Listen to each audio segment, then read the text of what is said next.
El agua no tiene sabor, no tiene color y no tiene personalidad. Y aún así, hoy existe una marca de agua valorada en más de 1.400 millones de dólares. Una marca con una calavera dorada, tipografía gótica y una lata que parece cerveza, que parece ser peligrosa y que promete algo completamente absurdo: asesinar tu sed. La pregunta no es cómo se vende agua, sino cómo alguien logró convertir el producto más aburrido del mundo en un símbolo de identidad, rebeldía y estilo de vida. Porque Liquid Death no compite contra otras aguas, compite contra la atención, contra la cerveza, los energizantes y todo aquello que se considera divertido, social y cool. Y no lo logró mejorando el producto, sino contando una historia tan potente que la gente quiso formar parte de ella. Como una idea que sonaba a broma terminó ocupando supermercados y festivales en todo el mundo.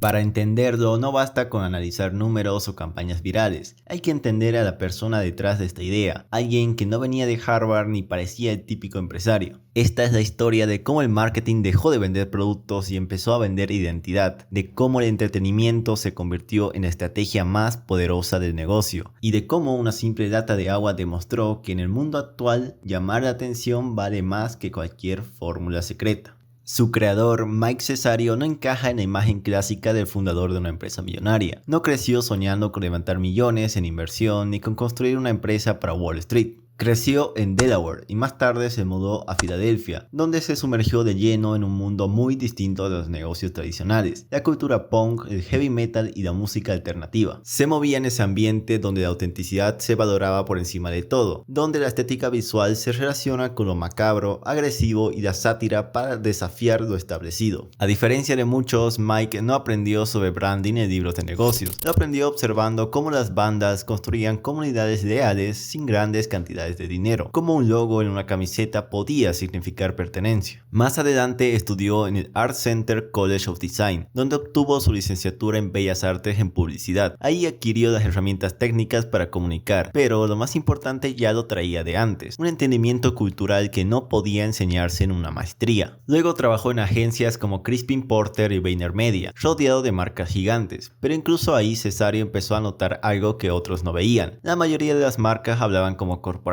sino como personas, comunicaban beneficios pero no identidad, vendían productos y no significados. Esa desconexión entre marcas y cultura empezaría a llamar su atención, porque si algo había aprendido del mundo del punk era que la gente no se enamora de productos, se enamora de lo que esos productos dicen sobre quiénes son, y esa idea sería la semilla de todo lo que vendría después. Tras pasar por agencias creativas de primer nivel, la carrera de Mike Cesario dio un giro importante cuando empezó a trabajar como director creativo promocionando algunas de las series más grandes de Netflix, y ahí fue donde tuvo una revelación que cambiaría su forma de entender el marketing. En el mundo del entretenimiento, el marketing no es un accesorio, es parte del producto. Los trailers, pósters, eventos y campañas virales están diseñados para ser tan entretenidos como la serie misma, incluso más. El público no siente que le están vendiendo algo, sino que sienten que ya lo están disfrutando. Pero cuando Cesario miraba el marketing de productos tradicionales y especialmente del agua, el contraste era brutal. Botellas transparentes, montañas nevadas, palabras como pureza, natural y manantial. Todo se veía correcto, todo racional, pero olvidable. El agua se vendía como si nadie tuviera que elegirla, como si no existiera competencia, como si la compra estuviera siempre garantizada. Y ese era el verdadero problema. En un mundo cada vez más saturado de estímulos, ser útil ya no basta. Muchas veces, si no entretienes, no existes. Cesario empezó a preguntarse entonces, ¿y si el marketing de productos como el agua también pudiera ser absurdo, divertido y provocador? ¿Y si vender algo saludable no tuviera que ser serio, moralista o aburrido? La respuesta apareció en una de sus campañas, la cual sería la base de Liquid Death, Save the Bros, creada para Organic Body. En lugar de vender batidos de proteína orgánicos con argumentos nutricionales, la campaña se burlaba de los Gym Bros, exagerando estereotipos y usando humor para resaltar los ingredientes artificiales de la competencia. Ahí Cesario entendió algo fundamental: la salud también se puede vender con comedia, sátira y cultura pop. En ese momento nació una idea poderosa: el marketing no tenía que explicar el producto, tenía que hacerlo deseable, y pronto tendría la oportunidad para demostrarlo fuera del mundo del entretenimiento.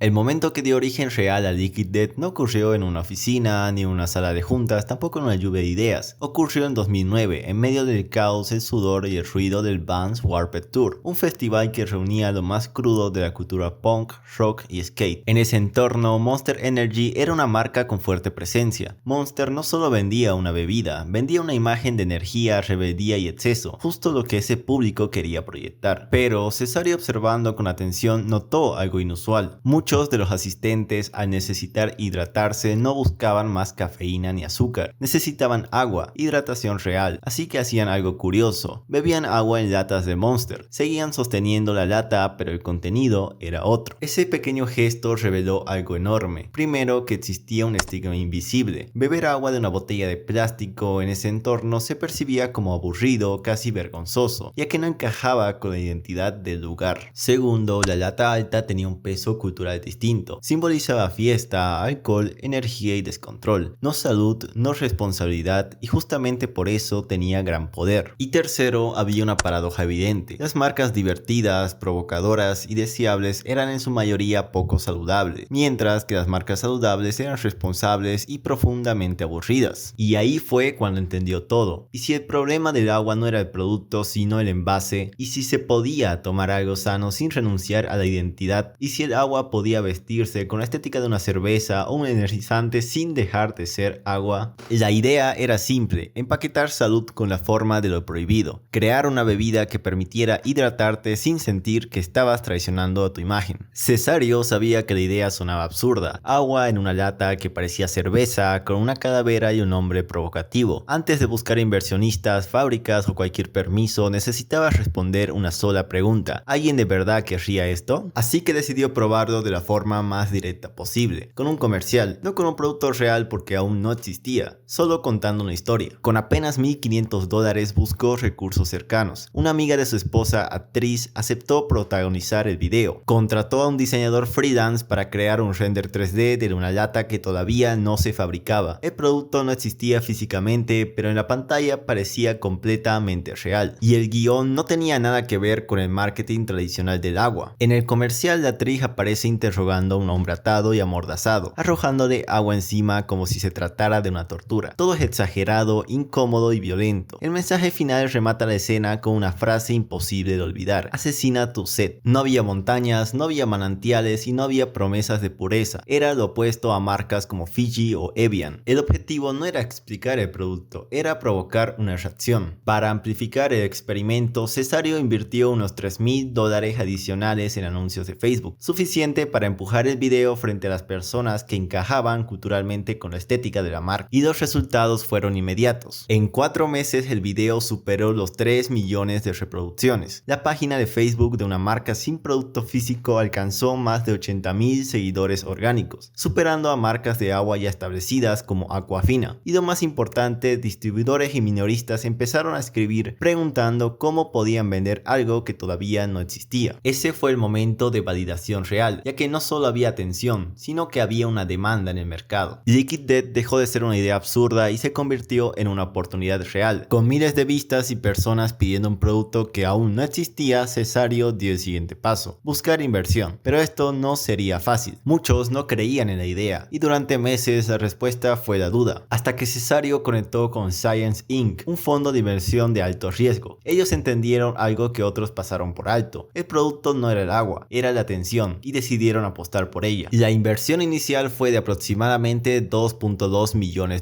pero apenas el dinero llegó, apareció un problema mucho más serio. En ese tiempo, ningún fabricante en América del Norte podía envasar agua de manantial sin gas en lata de aluminio. Las máquinas simplemente no estaban diseñadas para eso. El proyecto estaba financiado, pero era técnicamente imposible. La solución llegaría desde otro lado: los Alpes austriacos. Ahí encontraron una empresa capaz de envasar agua de manantial de alta calidad en latas, cumpliendo con los estándares necesarios. Lo que parecía una desventaja al final se convirtió en un distintivo, ya que el procedente de los Alpes austriacos no solo resolvía el problema técnico, sino que añadía más credibilidad y posicionamiento premium a la marca. Liquid Death ya podía existir, ahora tenía inversión, producto y una historia que contar. Lo único que faltaba era lanzarlo al mundo. Cuando Liquid Death finalmente estuvo lista para salir al mercado, quedó claro que la lata no era solo un envase, era el mensaje, la estrategia y el elemento efecto visual que hacía posible todo lo demás. El diseño fue desarrollado con la ayuda de Will Carsola, co-creador de Mr. Pickles para Adult Swim, y se nota, ya que la estética no busca agradar a todos, busca ser imposible de ignorar. Una calavera dorada, derretida y grotesca, tipografía gótica y una lata que a simple vista no se distinguía de una cerveza artesanal o energizante. El objetivo era claro, que alguien la viera de lejos y pensara que no era agua. Era una invitación a romper el estigma de la hidratación, a beber algo saludable sin sentir que estabas renunciando a tu identidad. Pero la marca no se quedó solo en lo visual. Liquid Death introdujo uno de sus mensajes más poderosos: muerte al plástico. En lugar de hablar de tortugas tristes o de salvar al planeta con tono moralista, la marca adoptó una postura agresiva, directa y hostil. El aluminio se recicla mejor, el plástico no, y el plástico, según Liquid Death, era un fracaso. La marca logró convertir la sostenibilidad en un acto rebelde, no en una obligación, y hacerlo sin sermones, sin explicaciones largas y sin sacrificar su identidad agresiva. El resultado fue una lata que funcionaba como un caballo de Troya. Parecía una cosa pero entregaba otra, prometía peligro pero ofrecía salud, y al hacerlo redefinió lo que una marca de agua podía ser. Pero si algo terminó de consolidar a Liquid Death no fue solo el producto, fue la forma en la que empezó a comportarse como algo mucho más grande, una empresa de entretenimiento que vende bebidas,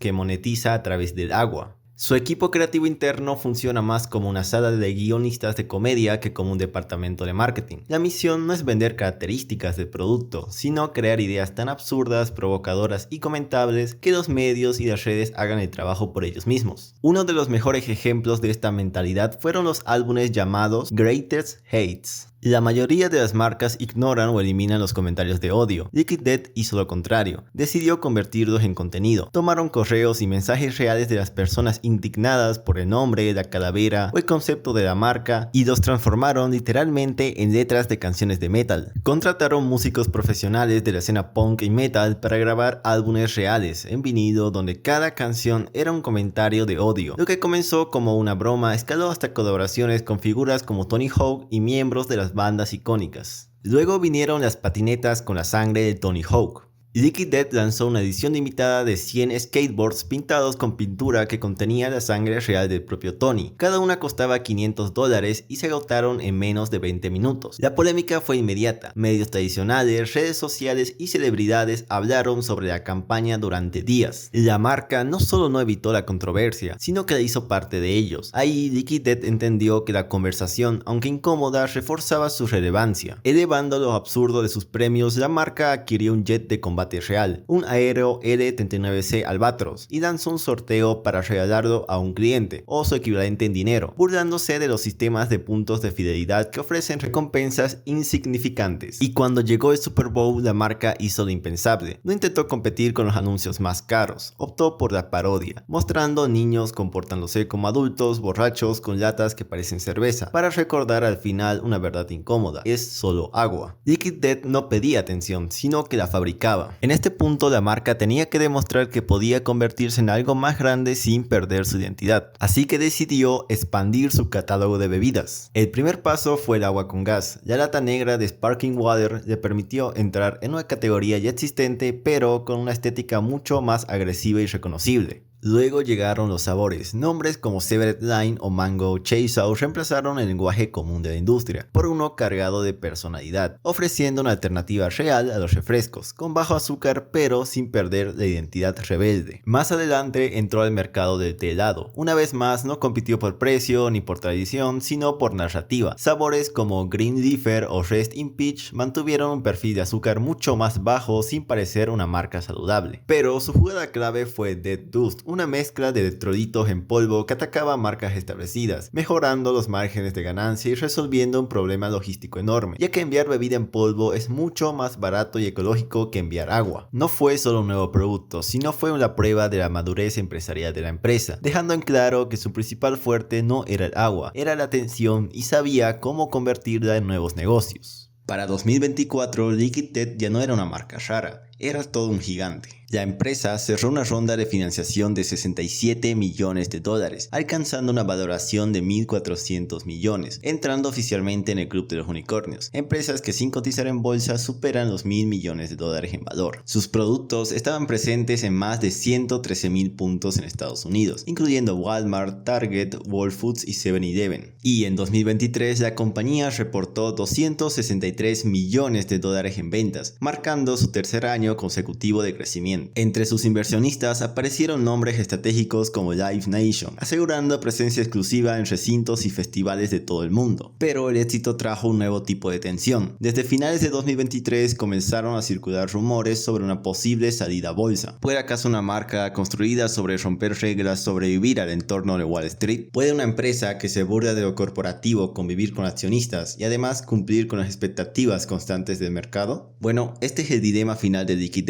porque crecer no es solo vender más, es decidir qué sacrificas en el camino, y la historia está llena de marcas que perdieron su alma al intentar complacer a todos. Y Liquid llegó hasta aquí haciendo exactamente lo contrario, siendo fiel a una identidad radicalmente clara. El desafío ahora no es llamar la atención, es no perder lo que los llevó hasta ese punto. La historia de Liquid no es sobre agua, sino sobre identidad. El producto nunca cambió, sigue siendo agua. Lo que cambió fue lo que significa cuando la eliges. Mike Cesario entendió algo muy simple. Hoy los productos compiten en precio y funcionalidad, pero las marcas compiten en relevancia. Y la relevancia se construye con una buena historia. No buscó vender hidratación, vendió actitud, vendió pertenencia y vendió la sensación de que puedes elegir algo saludable sin parecer aburrido. Tomaron el producto más común del mundo y lo transformaron en algo imposible de ignorar. Porque al final las personas no compran cosas, compran lo que esas cosas dicen sobre ellas. Y cuando una marca logra convertirse en eso, ya no vende un producto, vende identidad.